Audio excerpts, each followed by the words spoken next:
For more than 4,000 years, kings and queens have ruled their kingdoms, their bloodlines determining who would ascend to the next throne. And in the sun-blessed realm of Sangreal, that tradition remained unbroken, or so the people believed. The reigning monarch, Queen Eleanor, once wise and radiant, now spent most of her days asleep, her illness so consuming that the palace had grown accustomed to silence, punctuated only by her soft breathing. "Everyone out!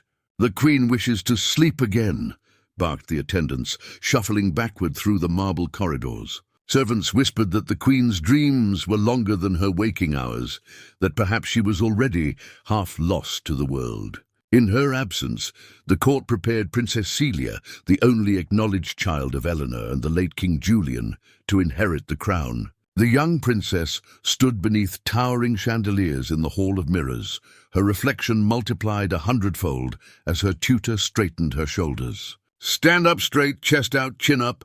Say your words as you memorize them." Celia drew a nervous breath. "As the heir to the throne, I am honored to take my mother's place as Queen Celia of Sangreal." "Again," said the tutor, "and with confidence." Celia repeated the words, this time her voice steadier, the syllables echoing through the empty hall like a promise written in gold. "Very good. Now questions from the court. What is your first order of business as queen?" Celia hesitated, her mind blank, then said, "I plan to raise the pay of the staff within the castle." The tutor frowned. "Again, raise the wages of the staff on day one." "An interesting statement you're making there, Princess," came a smooth, amused voice from the doorway. Celia turned. Prince Leopold, her exiled cousin, leaned against the marble frame with that same untrustworthy smirk he had worn as a boy. "Darling Celia, how you've grown. The last time I saw you, you barely reached my shoulder, and your father was still alive." 7 years can change much," she said stiffly.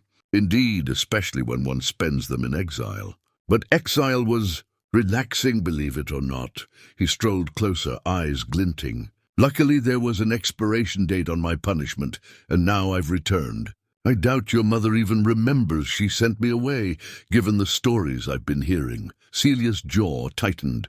"She is ill. Her body fights day and night to heal her. Then I wish her strength. Still, I see preparations for your coronation are underway. Perhaps it's not in the cards for dear Queen Eleanor to recover."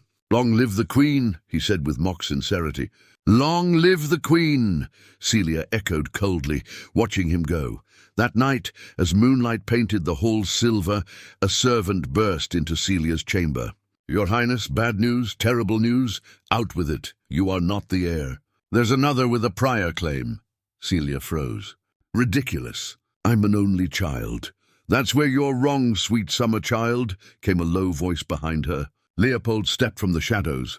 "You are not an only child. You stand to threaten my rightful claim to the crown. Treason!" she shouted. "Guards!" But the prince only smiled. "It's only a matter of time, dear cousin. Count your days. They are numbered just like the Queen's." Then he vanished down the corridor, leaving Celia trembling. Days passed with growing unease. Celia could not sleep. She wandered the archives, torch in hand, muttering, "Coronation documents. Coronation documents." Scrolls and dust spilled around her as she searched until one sealed envelope caught her eye. Confidential. Her heart pounded. She tore it open and read. The words struck like lightning. Princess Celia, the wrong heir. The real child, older sister. Her hand shook. "How dare they spread these lies?" she whispered. "The only royal with a claim is me." But doubt had taken root. She rushed through the corridors. "Let me through. I need to speak with my mother." The guards bowed nervously. "Her Majesty sleeps." "Then wake her." She burst into the royal chamber, candlelight flickering over silken curtains. "Mother, please wake up." The Queen stirred weakly. "Celia, is it lunch already?" "No, Mother. I need to ask. There's a rumor." Before she could finish, a voice echoed from the corridor, a herald reading from a scroll, his words booming like thunder. "Breaking news from the palace. Rumors spread that Princess Celia is not, in fact, the true heir to the throne. The lineage comes into question. after an exiled cousin returned with claims that another child was born to Queen Eleanor prior to Princess Celia's birth. More to follow at the 5th-hour broadcast. Celia's heart sank.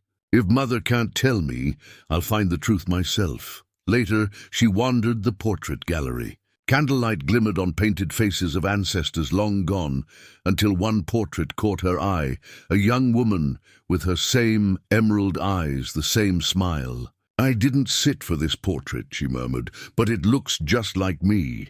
A voice behind her replied, "That's Aurelia." The old governess stepped forward, eyes full of secrets. "I suppose there's no hiding it now. Aurelia was your cousin, or so you were told. She died in a fire. A cousin." "Here's another image," the woman said, pulling a charred frame from a trunk. "Barely survived the flames. It was a tragedy. Now please let your mother rest." But Celia stared at the ruined canvas. The resemblance was undeniable. "The girl in the painting wasn't my cousin," she whispered. "She was my sister, my older sister, the one I never knew." Determined, Celia returned to the archives. As she rifled through sealed ledgers, Leopold appeared again, hands clasped behind his back. "Burning the midnight oil, are we? Tell me who she is," Celia demanded. He tilted his head. "Princess Aurelia of Eleanor, the real heir. Your mother's firstborn daughter. You're lying." "Am I?" "Then why was I exiled? For gambling? For arrogance?" "No, sweet child, it was because I knew." He slid a brittle parchment toward her. It bore the royal seal, but the ink had been scorched. "Why do you think your father hid the truth?" "Because he wanted control. Because he wanted the perfect illusion." "This is forged," Celia said, voice trembling. "You're doing this to claim the crown." Leopold's smile deepened. "Believe what you like. Truth has a way of resurfacing." His laughter echoed down the corridor. The next morning, Celia confronted her mother again. "My queen, tell me the truth. Who is Aurelia? Is my claim false?" Queen Eleanor's eyes glistened. "Oh, Celia, my darling, I'm so sorry it has come to this." She extended a frail hand. "Long before my marriage to your father, I loved a man named Joseph. We wed in secret, against the council's will, and had a daughter, Aurelia. She was perfect. But the council forbade the union. To preserve the crown, I broke with Joseph and married your father, King Julian. He insisted that Aurelia be hidden from the court. When she was of age, he arranged her disappearance. The night of the great fire, he took her away and told me she was safe. But to protect the lie, he spread the tale of her death. I never saw her again. Tears fell down the queen's cheeks. Everything I did was to protect you both." Celia's throat ached. "You built a kingdom on a secret."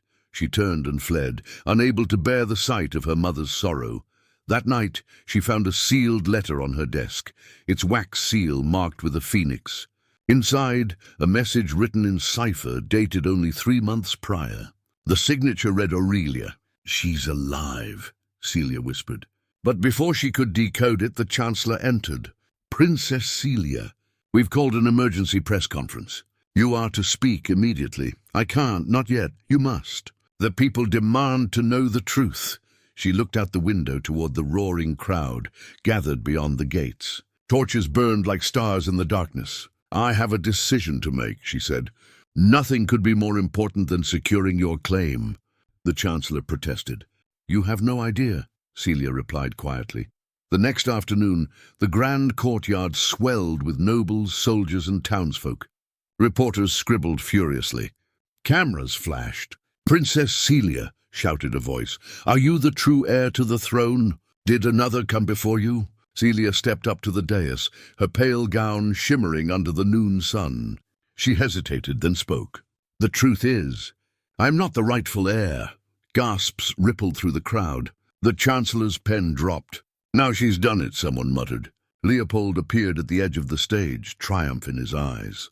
"I come with a declaration," he said loudly. "This woman is an impostor." But Celia raised a hand. "Silence. I've already spoken my truth." The crowd quieted. "I may not be the rightful heir by blood," she continued, voice strong, "but I have lived a life of service. I've studied governance, diplomacy, compassion. I have walked among our people, listened to their fears, their dreams. If leadership is determined only by blood, then our kingdom is doomed to repeat its mistakes. I claim the throne, not by deceit, but by integrity." She looked straight at Leopold. "Let it be known that I will lead as my mother once did, with courage and conscience." Murmurs swelled into applause, uncertain but growing. Leopold sneered.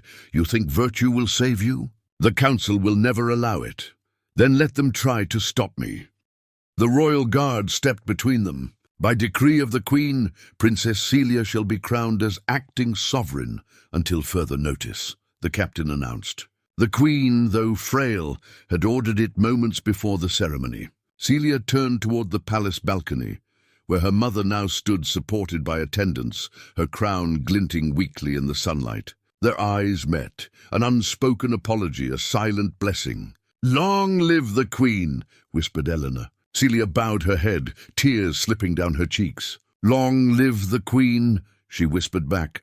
That night, beneath a sky heavy with storm clouds, Celia returned to the archives one last time. She placed the coded letter from Aurelia inside a locked chest and sealed it with her personal crest. "One day," she murmured, "I will find you, sister, and we will set the record straight."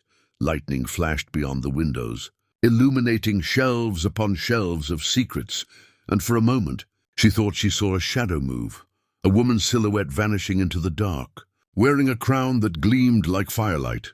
Celia smiled faintly. "Long live the Queens," she said, and blew out the candle.